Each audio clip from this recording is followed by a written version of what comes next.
Federal officials are fighting back against detentions of Canadians in China while day 2 of Meng Wanzhou's extradition hearing gets underway today. As our strained relationships with Beijing go from bad to worse, what happens next? Joining me now to discuss is Gordon Holden. He's the director of the China Institute at the University of Alberta. Good morning to you. Good morning. I want to ask you first, curious, if you could give Canada's relationship with Beijing a grade, what would that grade be? I'd give it a D. If A were our leaders are best buddies, and F is we're closing our embassies, we're at the low ebb, I would say about a D, maybe even a D minus. Okay.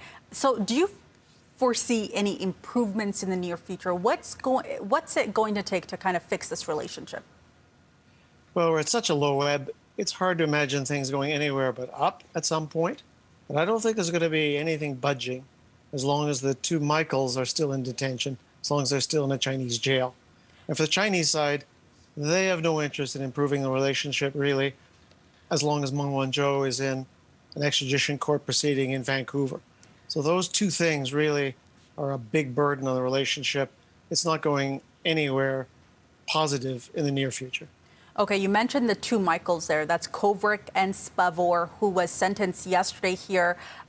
Talk about the connection there, because, China is saying there's no connection. Canada is saying there's definitely a connection, and it's retaliation for Meng Wanzhou.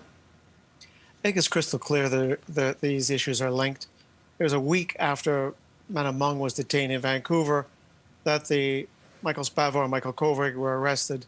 The fact that Michael Spavor's sentence was announced yesterday, just as court proceedings are underway in Vancouver again. The linkages is crystal clear in my mind, even if China denies that fact. Gotcha. And so we know that Meng Wanzhou's extradition hearing gets underway today. What can we do to help out the two Michaels here as a government? What can be done to help the two Michaels there? Or is it going to be a case of kind of waiting to see what happens with this extradition case here? I think the two are linked. I can't imagine the two Michaels being allowed to leave China without Madame Meng's case having been resolved in a way that's acceptable to China. A couple of things that can be done is to continue to push for their conditions to be improved. There's a sharp contrast between Madame Meng, who's free to move around Vancouver, and our two Michaels, who are in tough Chinese jail cells.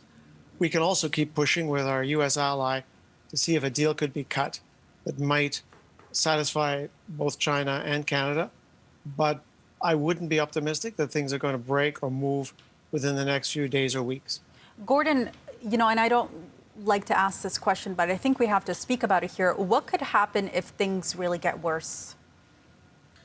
Well, I think what will happen is that Michael Kovrig will be given a sentence probably about in the same range as Michael Spavor, who received 11 years. They will serve their sentences, and things will be stuck in place with them in a Chinese jail, their families missing their loved ones until further down the road. And I hope that that's weeks or months, not years, but it could be years. Okay.